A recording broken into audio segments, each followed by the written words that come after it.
Assalomu alaykum hurmatli do'stlar. Bugun mana yana bir bemorimizga javob beryapmiz. Bemorimiz Qirg'iziston Respublikasidan bizga murojaat qilib keldi.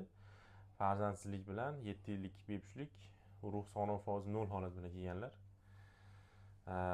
Tekshiruvlarda biz azospermiya holatini aniqladik. Operatsiya taklif qildik, ya'ni moyak ichidan urug' izlash amaliyoti. Xudoga shukr, yaxshi sifatli, juda ham ko'p miqdorda urug'lar topildi. Endi shu bemorimiz ham farzandli bo'lishi mumkin. Juda ham ko'p litseynalar olgan, dori-darmonlar olgan. Lekin bularda tekshiruvlarda shuni aniqladikki, o'sha moyak ortig'i rivojlanmagan. Shuni hisobiga urug' chiqmaydi.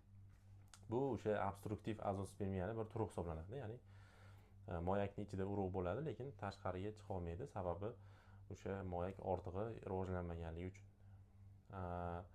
O'zlaridan ham fikrlarni eshitamiz. Shu kungacha nima qilgan, qaysi joylarda davolangan, shunga qarab xulosa qilasizlar. Kimda shunaqa muammolar bo'lsa, to'g'ri yechimni qilib beramiz, xudo xolasa. Nima maslahat berasiz? Nima qildingiz shu kungacha?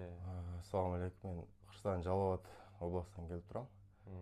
Men buga чейин birinchi Rossiyadan ko'rindik. Rossiyada hech kim dorilar жазып berdi, lечениени алдык, акча кетти, ачыгын айтканда.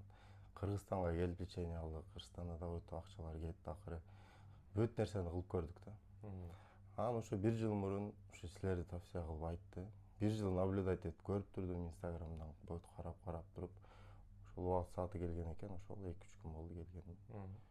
Жакшы, сүйүнүп отурам. Yaxshi.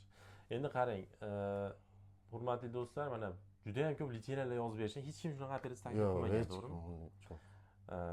Bu o'zi aslida eng to'g'ri ish shu bo'lgan bu bemorimizga. Chunki litseyna yordamida u yo'q narsani, demak, o'sha moyak ortig'i rivojlanmagan narsani paydo qilishning iloji yo'q. Faqat moyakning ichida urug'dan olish imkoni bor operatsiya yordamida. Shuning uchun ham bu bemorimizga 7 yil davomida juda ham ko'p dori-darmon ichishlariga qaramasdan baribir natija bo'lmagan. Lekin buni yechimi oddiy.